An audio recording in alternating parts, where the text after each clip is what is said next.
আমার বিয়েতে আমি কয় লক্ষ টাকার গোল্ড পরলাম, কয় টাকা কাবিন করলাম, নীল শাড়ি কেন পরলাম, আর সবচেয়ে বেশি যেই প্রশ্ন লাবিবা পক্কির পক্কা কোনে, সবই জানতে পারবেন এই ব্লগে। তো কি আছো তোমরা সবাই? জানি তোমরা সবাই ভালোই আছো। সকালবেলা ঘুমের তেন উঠেই চলে গেছিলাম হচ্ছে রুহি মেকওভারে। এটা হচ্ছে সাভার নবীনগর পল্লী বিদ্যুৎ স্ট্যান্ড। আলিবাবা সুইটসের গলিতে চলে গেলে ঈদগাহ মাঠের একটু সামনেই হচ্ছে মাস্টার প্লাজা মার্কেট। মাস্টার প্লাজার মার্কেটের সোজা চলে গেলেই ঠিক দ্বিতীয় তলাই হচ্ছে আমাদের রুহি মেকওভার। আমি সেখানেই চলে গেছিলাম হচ্ছে আমি ব্রাইড সাজতে। আর এই যে এটা হচ্ছে রুমানা আপু। পল্লী বিদ্যুৎ এরিয়ার মধ্যে সবচেয়ে সুন্দর পার্লার হচ্ছে রুহি মেকওভার। এত সুন্দর ভিতরে ডেকোরেশন করছে, যদিও এটা একদম নতুন ব্রাঞ্চ। তোমরা সবাই অবশ্যই রুহি মেকওভারে আসবা, কারণ রুমানা আপু অনেক বেশি ফ্রেন্ডলি, অনেক বেশি মজার মানুষ। এখানে আসলে তোমরা যে শুধু সার্ভিস নিবা তা না, অনেক আড্ডাও দিতে পারবা। নিজের বিয়েতে কি খালি মেকআপ করলে হবে নাকি? চেহারাটাও তো চকচকান লাগবি, নালে তো মেকআপ তোলার পরে জামাই দেখে ভয় ভাবিনি। তাই আজকে নিয়ে নিছিলাম হচ্ছে 1499 টাকার একটা ফুল সার্ভিস প্যাকেজ, যেখানে ছিল bio hydra facial, hot oil massage, ozone therapy, brow pluck, upper lip. যদিও আমি আপার লিপ আর ব্রু প্লাক করবো না, নেই আমার জামাই আবার ব্লু প্লাক করা পছন্দ করবি না।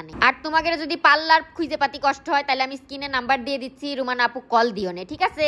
আর রুহি মেকওভার পেজটা আমি ক্যাপশনে মেনশন করে দেবো। যাই হোক, তারপরে হেয়ার ওয়াশ করার পরে কয়েকটা, প্রথম বিয়ে বলে কথা, একটু কয়েকটা ট্রানজিশন ভিডিও বানানো লাগবি না, তাই একটু ওই যে রং গুলা করে নিলাম। যাই হোক, এই জায়গা হচ্ছে আমার মেকআপ করা শুরু হচ্ছে।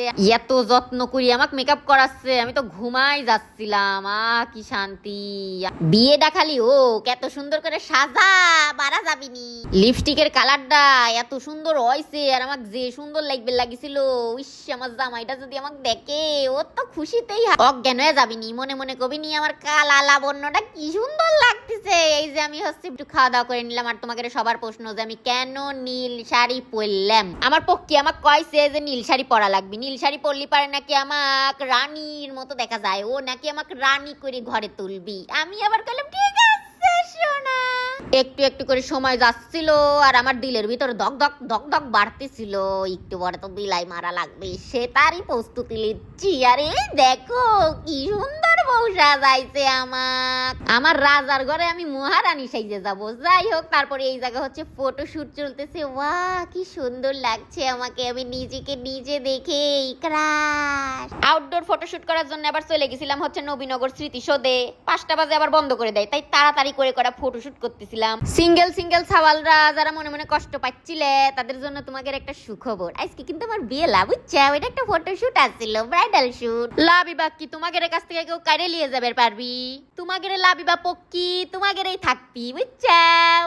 আহা গো সোনা গো আমার, তোমাদের চোখে পানি চলে আইছিল, থাক পানিটা মুছে নাও। তোমাদের লাবিবা পক্কি তোমাদেরই থাকবি, কেউ কারে নিয়ে যাবে পারবি না। নে কারে নিয়ে যাওয়ার মানুষ আরেক পক্কির সাথে উড়াল দেছে, দুইজনে বকাবকি করতেছে, আর তোমাদের লাবিবা বা তোমাদেরই রইছে। যাই হোক, আমার বউ সাজে কিবা লাগতেছে অবশ্যই কমেন্ট করে জানায়ও। আর এই মেহেদি দেওয়াটা এত সুন্দর হয়েছে। মেহেদি আমাকে কে দিছে বলো তো? হ্যাঁ ঠিকই ধরছো, মিমস হেনা আর্ট। মেহেদির পেজটা কমেন্ট বক্সে মেনশন করা থাকবে। সামনে তো কোরবানি ঈদ, সবাই অবশ্যই মেহেদি পরবা।